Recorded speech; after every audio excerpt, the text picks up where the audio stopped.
তাকিয়ে থাকবেন এবং আমার আঙ্গুল যেদিকে যেদিকে যায় মাথা না ঘুরিয়ে আপনার চোখ সেদিকে সেদিকে নেবেন।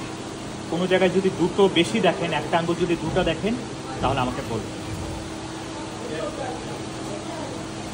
এখন কি দুটা বেশি দেখতেছেন? দুটা দেখা যাচ্ছে আঙ্গুল? একটাই দেখতেছেন? একটা দেখতেছি, কিন্তু নির্দিষ্ট কোনো একটা চোখে। নির্দিষ্ট কোনো একটা চোখে? আর একটা চোখে অন্য জায়গায় দেখ। আপনি বোধহয় ডান চোখে একটা দেখতেছেন, বাম চোখে বোধহয় দেখতে পাচ্ছেন না, তাই তো? তার মানে এখানে দেখা যাচ্ছে যে ওনার বাম চোখের কনজুগেট মুভমেন্টটা হচ্ছে না। তার মানে বাম চোখের ল্যাটারালি আইবলটা ডেভিয়েটেড হচ্ছে না। তো ল্যাটারাল, লেফট আইয়ের ল্যাটারাল যদি রেকটাস পালসি হয়, মনে করতে হবে লেফট সাইডে অ্যাবডুসেন্স পালসি আছে কিনা। এদিকে তাকান। হ্যাঁ, তারপর উপরের দিকে, তারপরে এদিকে। এখানে দেখা যাচ্ছে যে ওনার ডান যে চোখ সেটা কিন্তু কমপ্লিটলি ল্যাটারালি ডেভিয়েটেড হয়েছে।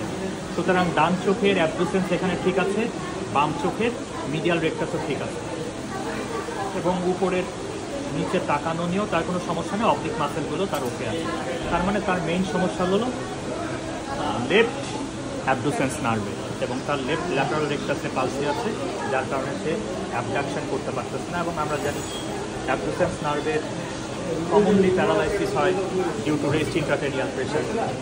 তো আপনার কি এর আগে 2017 সাল থেকে এই প্রবলেমটা ডেভেলপ করছে? স্ট্রোক কিংবা কোনো নিউরোলজিক্যাল, মানে কোনো নার্ভ ঘটিত কোনো সমস্যা ছিল? বলতেছি কথাটা, এটা না বললে তো হবে না।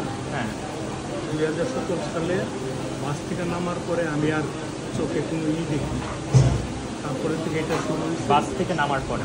বাস থেকে নামার পরে বাসায় গিয়ে বা বাথরুমেও ফ্রেশ হওয়ার পরে টিভিতে বসে দেখি, টিভি দুইটা দেখতেছেন, তাহলে পেশেন্টের ডিপ্লোপিয়ারও একটা হিস্ট্রি আছে কিন্তু।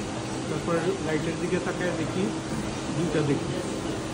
তো যাই হোক, আপনার ওই গ্লোকোমার ডাক্তার দেখাইলাম। গ্লোকোমার ডাক্তার, তারপরে চশমা নিলাম, কোনো রেজাল্ট নাই। লাস্টে বিভিন্ন ডাক্তার ঘুরা আপনার ইসলামিয়া চক্ষু হাসপাতাল নিউরো অপটোলজি ডিপার্টমেন্টের লেগে রেফার করল।